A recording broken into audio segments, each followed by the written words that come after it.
Listen, you take the good, you take the bad, you take them both, and there you have the facts of life. The facts of life.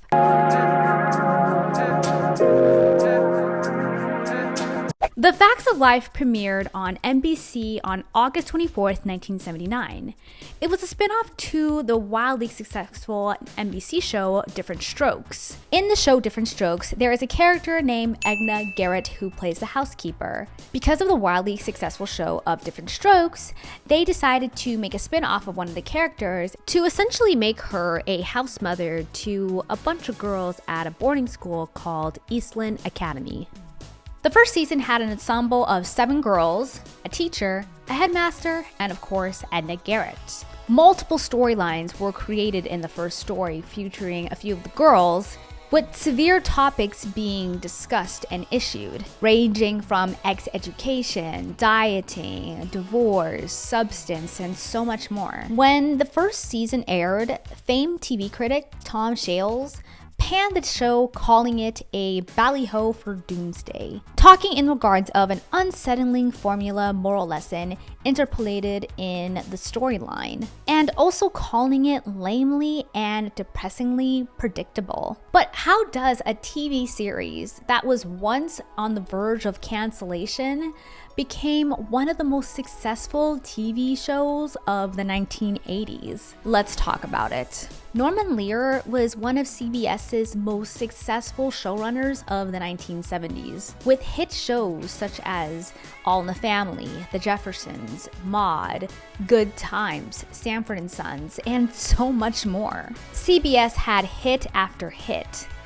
NBC, though, was rather struggling with hits and was determined to make one. That is when A Different Strokes was created for the network, and it became a huge success.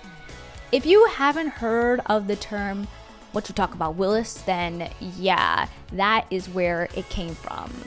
Played by Gary Coleman, he honestly made the show. He was basically the star. Because of the success of Different Strokes, NBC decided to make a spin-off. 9 episodes were ordered, and it was a little bit rocky in the beginning. The cast was too large and the writing was essentially bad, and so NBC had to basically scramble and clean up a bit. So season 2 rolls around and we have a new cast member, and we have 4 characters who are from the first season. Of course, we have Charlotte Ray's character, Edna Garrett. We have actresses Mindy Kahn, Kim Fields, and Lisa Wheelchell. We now also move from sets from the girls' dormitory to the kitchen, where Edna Garrett, who was once the girls' house mother, was now promoted to the school's dietitian. And that's where the majority of the series really basically takes place, where the girls work in the cafeteria and live close by the cafeteria as a probation sentence. And let me explain. The second season introduces the final cast member, Jo Polnitzik, played by Nancy McKeon, who I was like, hold on, she's familiar when I started watching the series, and then I just remembered she played Sunny's mom from Sunny with a Chance. Jo is a tough girl from Brooklyn, and essentially the girls get into trouble with Jo when they borrow a van and they use fake IDs. And that's when they start working in the cafeteria with Mrs. Garrett, and they start living just on the other side of the school instead of in the dormitories. From then on, each character had a storyline, and just the episodes just got better. Blair Warner is a snobby rich girl who struggles with confidence issues. Natalie Green was the witty, impressionable girl. Tootie Ramsey is the gossipy, brace-faced drama queen. Now, there are a lot of heavy-set issues when it comes to certain episodes on the show, and it is something that just ranges from something light to something as very heavy set, but the show really knew how to really deal with the issues in a very appropriate manner. One of my favorite episodes is an episode called Dear Me, where Tootie feels pressured to do certain things with a boy, and she wants to get out of this camping trip where it was going to be a mix of boys and girls, and she didn't really want to deal with that, and so she decided to create this fake boyfriend that she has back in her hometown. But everything just goes bananas, and dealing with the fact of peer pressure was just something so relatable. Or when Natalie Green goes through a very serious situation, and she has PTSD from that, and the episode showcases how how serious the matter is, and how to essentially really learn how to deal with that situation when that happens to you. So it's serious matters like that, and then there are lighter episodes such as when the girls are staying up all night trying to study for an exam, and they're just acting like girls, eating late and talking and just being able to just be young ladies in a boarding school and just dealing with life. Later on in the series, Edna Garrett is now owning her own gourmet food shop called Edna's Edibles. And that's when the girls all move in and they help with the shop and everything. And later on, the store burns down and then it is turned into a pop culture shop. And still, the ratings are pretty good around this time as well.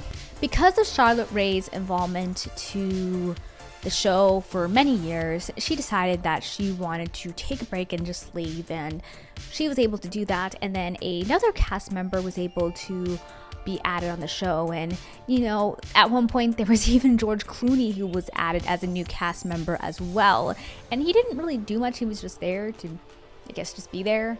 And he's not the only one. Molly Ringwald was originally a part of the 7 girls from the first season. And yeah, she was basically known as the queen of John Hughes movies. Though the show had major success with TV movies and ratings that were not as quite as their other competitions, but fairly good, there was still trouble within the set of The Facts of Life. You see, weight was a big issue with a lot of them, and it was particularly very hard on the actresses Mindy Kahn and Lisa Wheelchill. Lisa was pressured to lose weight, whereas Mindy was pressured to put on the weight or stay the same weight. One of the castmates remembered seeing how there was food on sets such as donuts and other gourmet foods, and then one day it was switched to just vegetables. The famed TV host Joan Rivers even cruelly dubbed them as the fats of life.